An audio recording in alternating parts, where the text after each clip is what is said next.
I never thought humiliation would come wrapped in satin ribbons and champagne glasses. My name is Marcus Hale. I'm 52 years old, and I've spent my life working as a maintenance supervisor at the Port of Milwaukee. Not glamorous, but it kept food on the table and a roof over my daughter's head. I raised Sophie alone after her mom left when Sophie was a baby. For 2 decades, every dollar I earned went to Sophie's future. I patched my boots instead of buying new ones. I learned how to stretch spaghetti into 3 different meals. I worked night shifts cleaning up spills and fixing busted valves, sometimes coming home covered in oil, but I never missed a parent-teacher conference or a birthday. When Sophie announced she was getting married, I didn't care if the groom drove a Lexus or rode a rusty bike. I just wanted her happy. She assured me she was marrying a good man, Evan Ellison, from a respectable family. I had my doubts. I met his parents once, and they looked through me like I was a smudge on a window. But I stayed quiet. Love matters more than pride, right? The wedding venue was stunning. A lakeside hall overlooking Lake Michigan, all glass walls and chandeliers. Everyone wore designer suits and glittering jewelry. I wore my best blazer, the same one I wore to Sophie's high school graduation.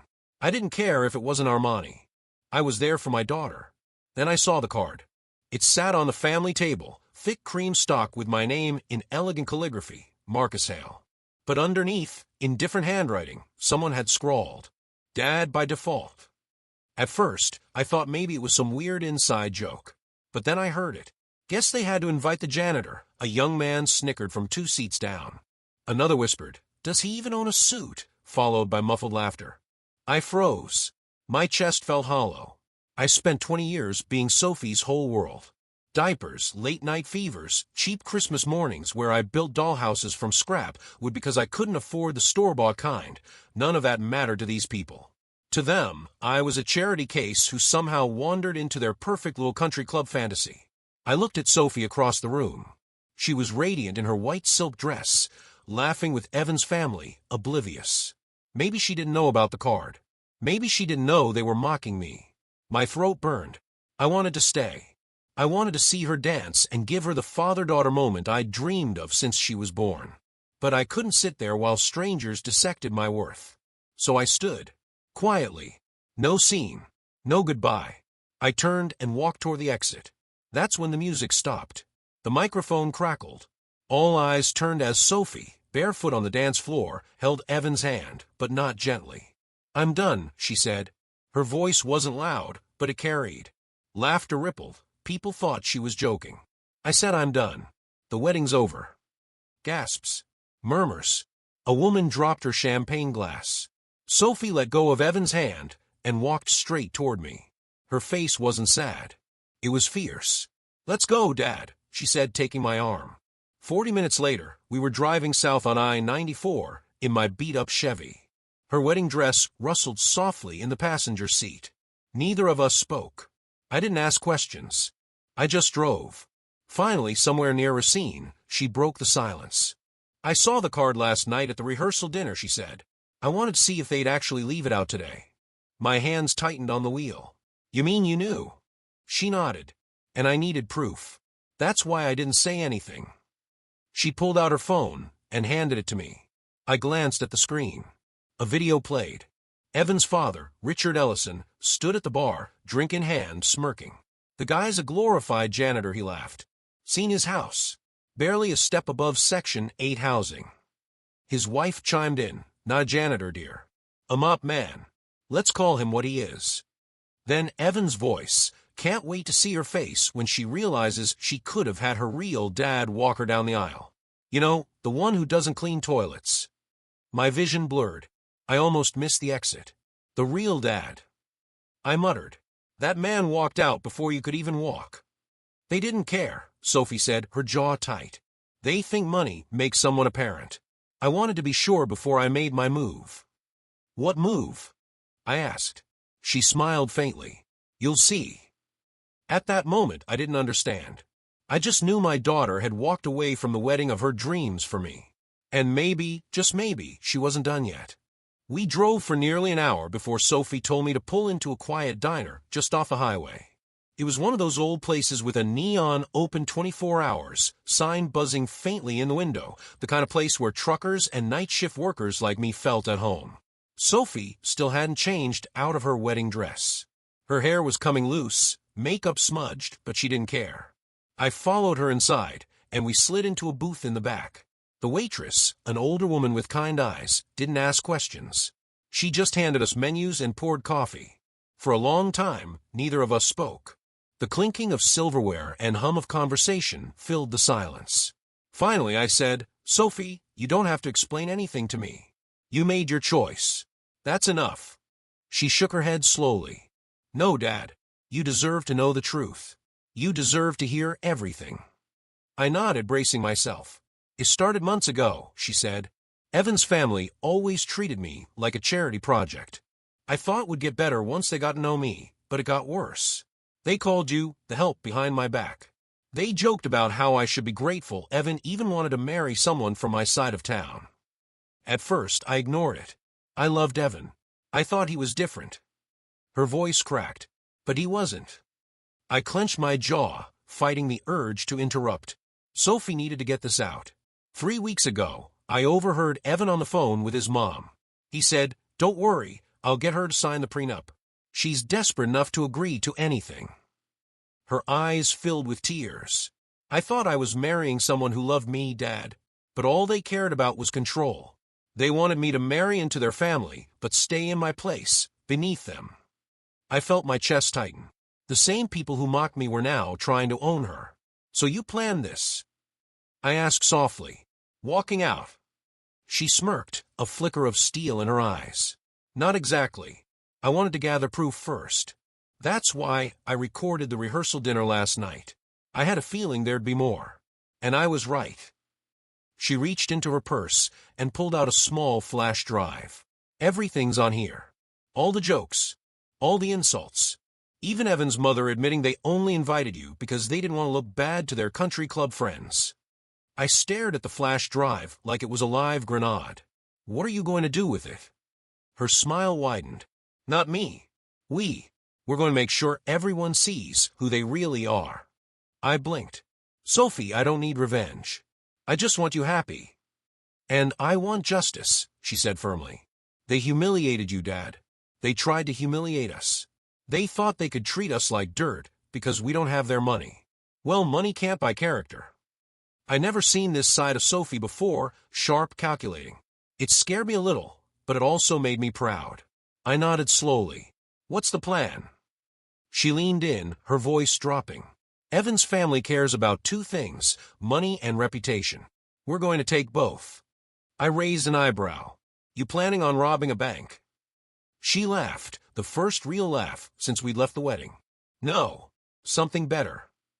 Over the next hour, Sophie laid out a plan that was so bold, so audacious, that part of me wanted to talk her out of it. But deep down, I wanted it too. Not for me, though I'd be lying if I said I didn't feel the sting of their cruelty, but for her. She deserved closure. She deserved to walk away knowing she wasn't the one who failed. They were. We spent the night at a cheap roadside motel. Sophie changed out of her wedding dress into one of my old flannels. She looked more like herself, my little girl again, not the bride who'd been humiliated in front of people who should have respected her.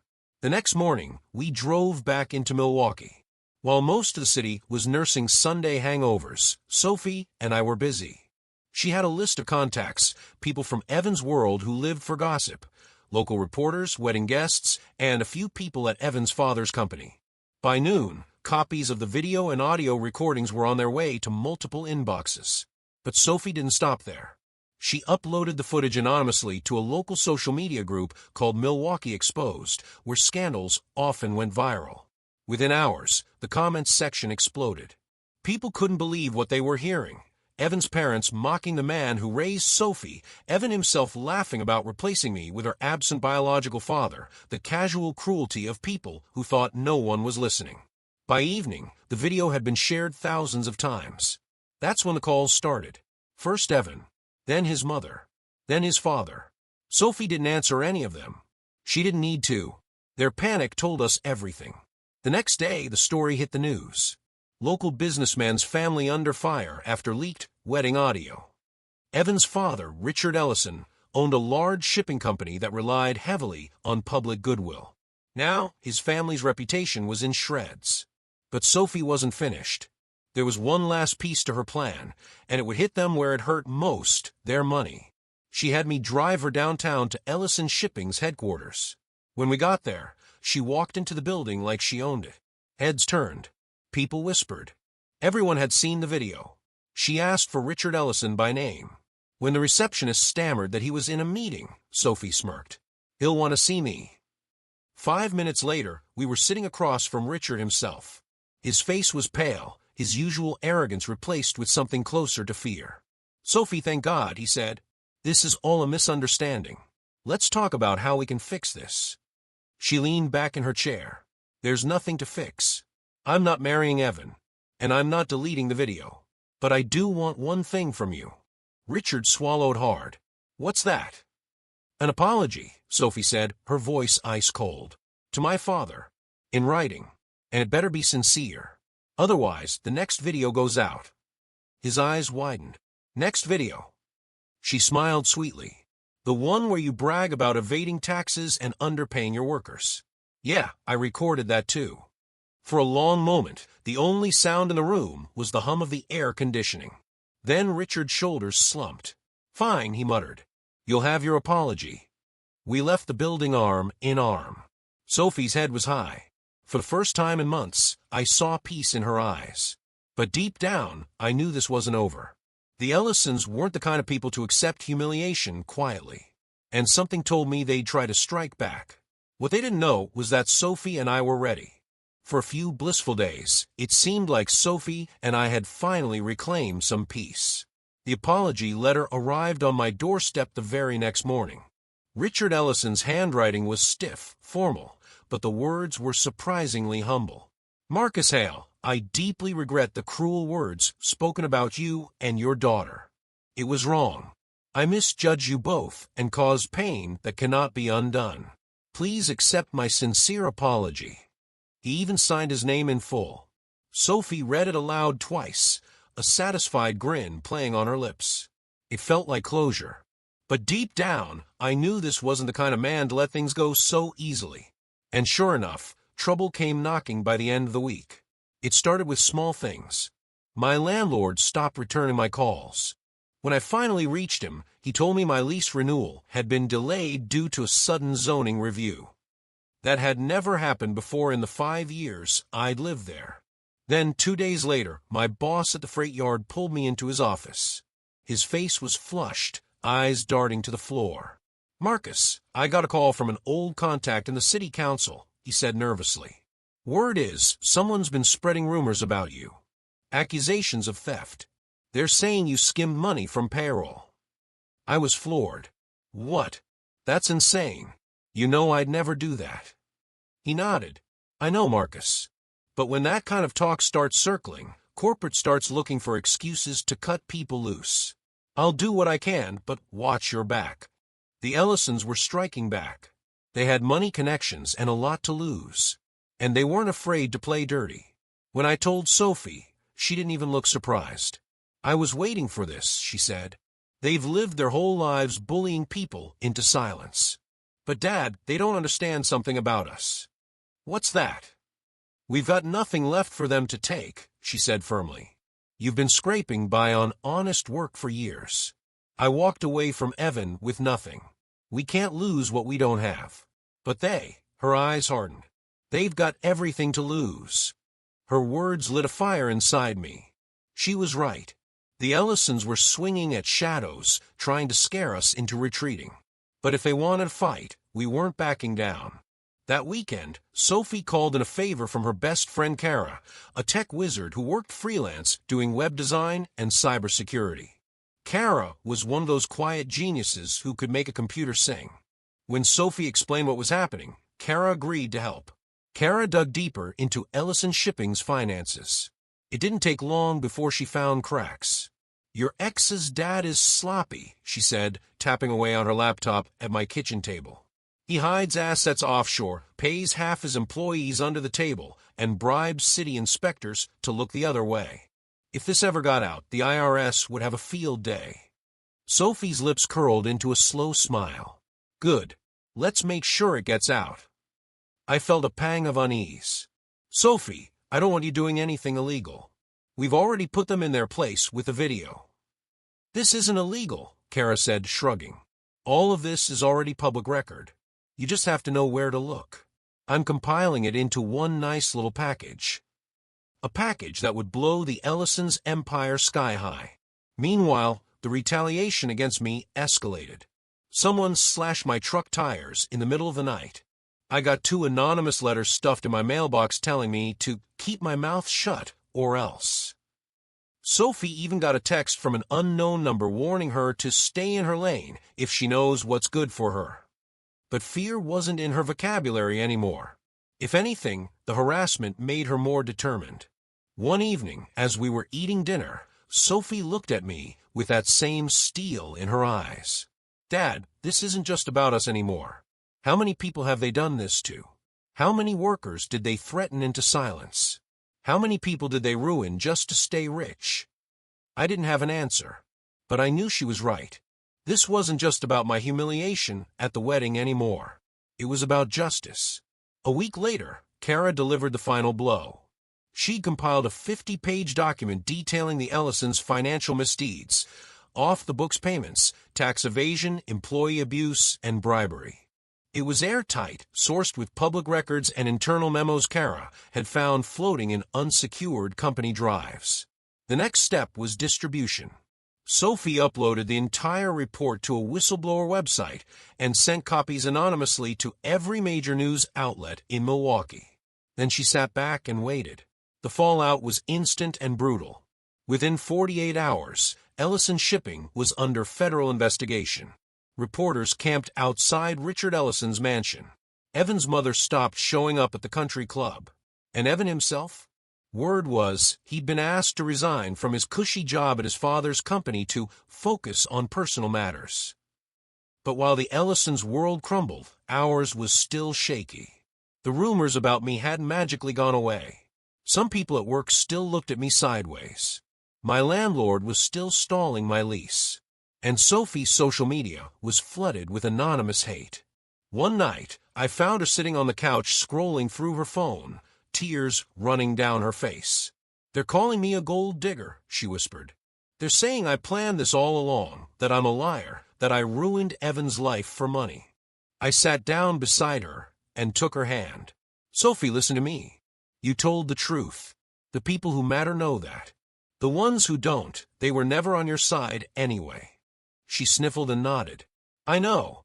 It just hurts. Watching her cry lit a rage in me I didn't know I still had. The Ellisons weren't just bullies, they were vindictive monsters. And though we'd already exposed them, I had the sinking feeling they'd try one more time to destroy us. I was right. 3 nights later, someone threw a brick through my apartment window. Attached was a note with 3 words scrawled in red marker, "This isn't over." That was when I realized something terrifying. Exposing their secrets had only pushed them into a corner. And cornered animals are dangerous. Sophie wanted justice. She wanted to protect me. But if the Ellisons wanted a war, I'd have to go further than I ever thought I could. For years, I kept my head down, never rocking the boat, never fighting back. But I wasn't just a quiet freight worker anymore. I was a father. And they had just made the worst mistake of their lives. They reminded me what I was fighting for. The next morning, I told Sophie and Kara, it's time to finish this. The morning after the brick incident, I stared at the shattered glass in my apartment and felt an eerie calm settle over me. Fear was gone. Anger had burned itself out. What remained was cold determination. The Ellisons thought intimidation would make us run. They didn't understand, when you've spent years scraping by, you learn to adapt. And when someone threatens your child, you learn to fight. Kara and Sophie sat across from me at the kitchen table, their faces lit by the glow of Kara's laptop. Sophie's hand trembled slightly as she sipped her coffee.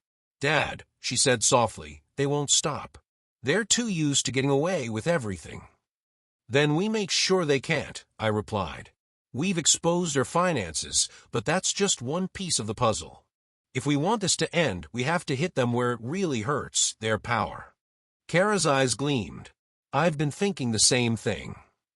Over the next few days, we built our plan. Kara pulled more records, this time focusing on Ellison Shipping's dealings with the city. The bribes we'd already uncovered, that was just the beginning. There were entire shell companies set up to funnel money to politicians. Contractors paid off to ignore safety violations. Even hush money to victims of workplace injuries. We didn't stop there. Sophie reached out to some of Evan's ex-employees, people who had been fired or pushed out when they wouldn't play by the Ellison's rules. One after another, they agreed to share their stories. A few were scared, but Sophie's sincerity and courage moved them. If you speak up, she told them, you're not just helping us. You're protecting the next person they try to destroy. One night, an older man named Carl came over to my apartment. He'd worked at the docks for 25 years before Ellison Shipping forced him into early retirement after an injury. His hands trembled as he held his cup of tea.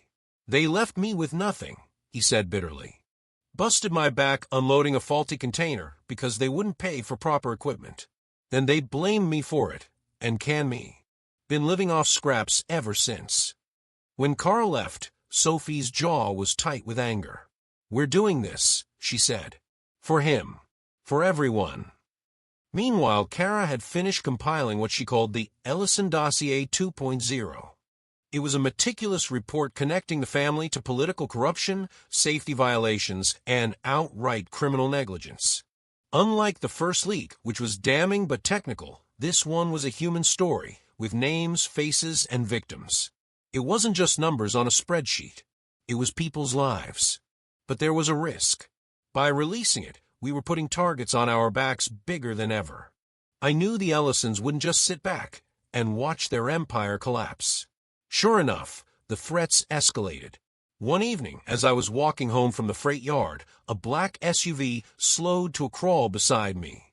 The window rolled down, and a man's voice said, "Drop whatever you're planning, old man. Or next time, it won't just be a brick." The SUV sped off, leaving my heart hammering in my chest. But I didn't stop. If anything, that moment solidified what I already knew. There was no going back. The night before we went public, I sat on the couch with Sophie. She leaned her head on my shoulder, her voice barely above a whisper. "Do you think we'll ever be free of them?" I kissed her forehead. After tomorrow, they'll have too much of their own mess to deal with.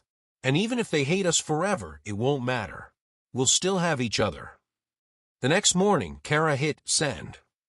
The dossier went out to every major news network, whistleblower organization, and even a few politicians who weren't on the Ellisons' payroll. Sophie posted a public video telling our story again, this time including testimonials from the workers. Her voice shook at first, but by the end, she was steady and fierce. You tried to ruin us.